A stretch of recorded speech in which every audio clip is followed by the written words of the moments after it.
What tour should you take when you go to Salem? Hi guys, welcome back to the channel. I'm Sam. This is Roy. Still Roy. We just got back from a trip from Salem and we took several tours and we wanted to kind of share our thoughts about which ones were worth it, which ones you might enjoy, and be able to help you decide which tour to take when you go. Okay, first up is going to be Salem Ghosts, Witches, Warlocks, and Hauntings. We did it at nighttime. Yes, that was fun. It was a 8 o'clock start.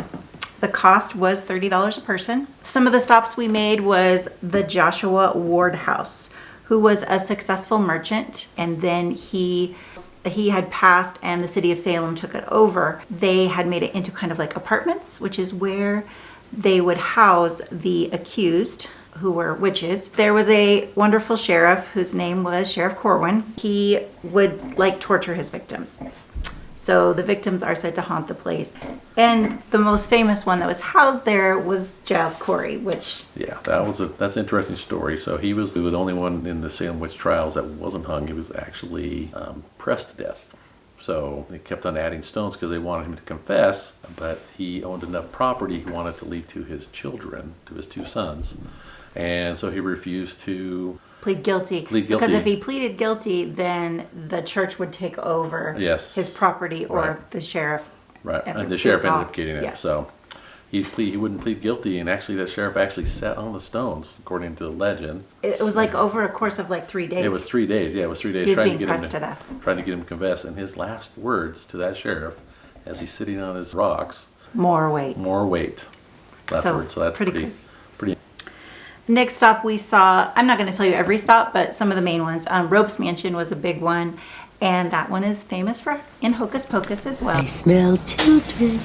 Marvelous. Nathaniel Rope's daughter was burned to death. Her dress had caught on fire. She is said to haunt the Rope's Mansion. And the last one we'll talk about is Turner's Seafood, which is now a restaurant, but it's built on top of where Bridget Bishop house was, and she was the very first person who was executed during the witch trials, and so she is said to haunt that place. So that tour was fun. It was obviously based on a lot of legends, not as much hard history, but it was still fun, and it was in the evening. It started at 8 o'clock at night, so that was super fun. So again, it depends on what you want to see, but we did enjoy that one. Right, that was fun. The second is The House of the Seven Gables. We loved this tour. Now, The House of the Seven Gables is a book by Nathaniel Hawthorne. Didn't know that. The cost was $30 a person, and this is just for a house tour. I feel like, okay, this is a little steep. I don't know if this is going to be worth it. However, it was awesome. We both really enjoyed it. Our tour guide was amazing. That's a lot of the reason why you love a tour, is you have a great tour guide. Right, he was really good. So the lady who owned the house, Nathaniel didn't own it. It was his cousin, Susanna Ingersoll, who actually owned the house. And an interesting fact is that our tour guide was like, I can picture them playing cards at the table, because he would come over and visit her and they would play cards and she would tell him stories about living here.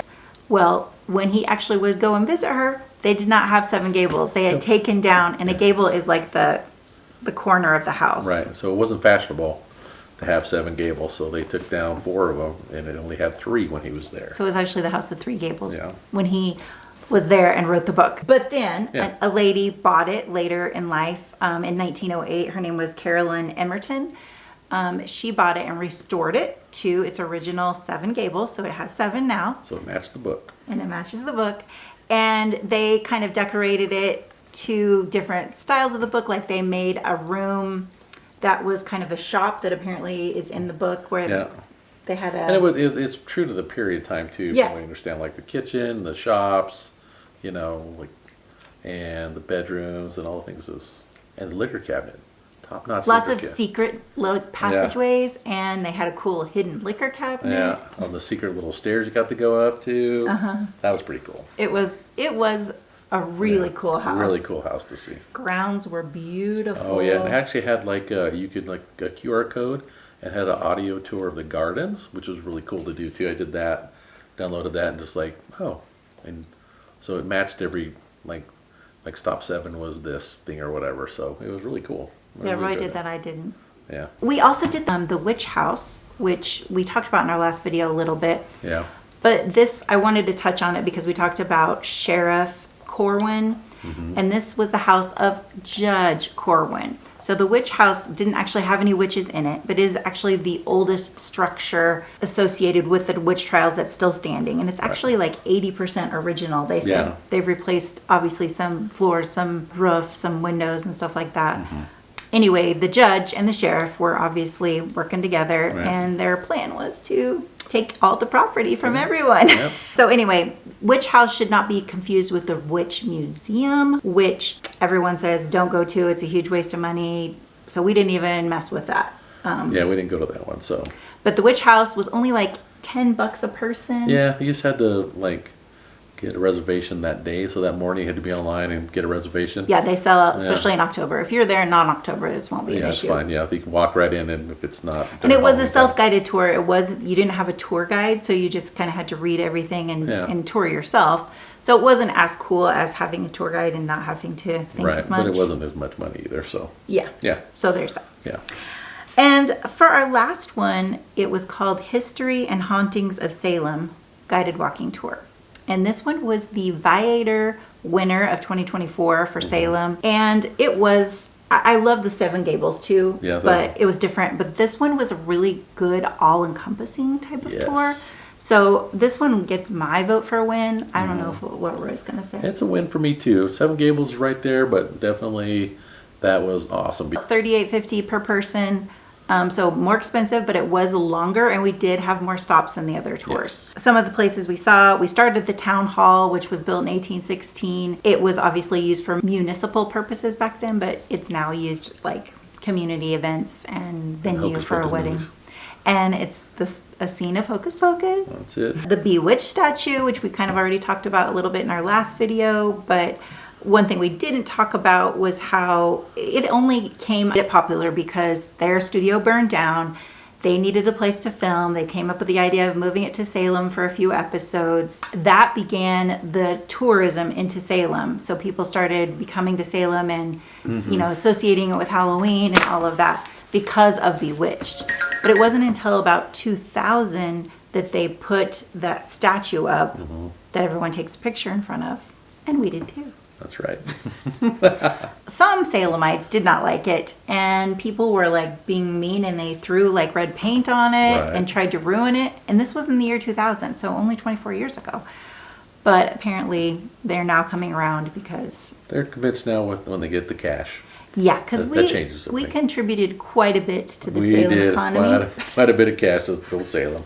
The McIntyre House District is one of the biggest parts of this tour. Yes. So tons of architecture, and this guy had designed over 300 houses in the area, and we walked around that area, the cool old houses, and they all had their little plaques, 1672 and all that. It was really cool. In fact, that is a whole tour you could do, is if you're interested in the architecture and everything. And so quite a bit of the tour was spent walking into looking at old houses. We went to the Witch Trials Memorial, which we did show in the last video as well. Had a place for each person who was executed, which was 20 people, including Giles Corey. Right.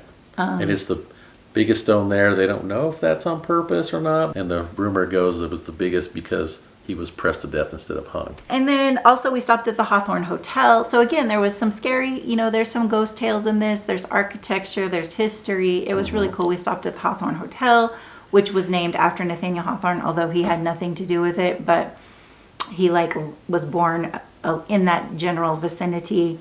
But this place was supposed to be haunted, and actually Bewitched also kind of got the popularity for that hotel as well. So anyway, that is really our vote is the last tour. So it had, and we'll put the links in the description. So all of these were good. Depends on what you're looking for. But we thoroughly enjoyed the last tour, especially the most. So we're voting for that. Yep. If you found value in this video, or you want to learn more about our Salem adventures, please watch the video here, and we will see you in the next adventure. Yeah, get out there and go see it.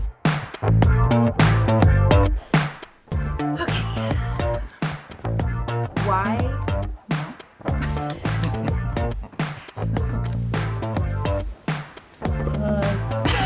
What do I usually say? Okay. Oh, yeah. What do you usually say? Get out and go see it. Get out there and go see it. Get out there and go see it. I can't get that right anymore. No, say it without other things around it.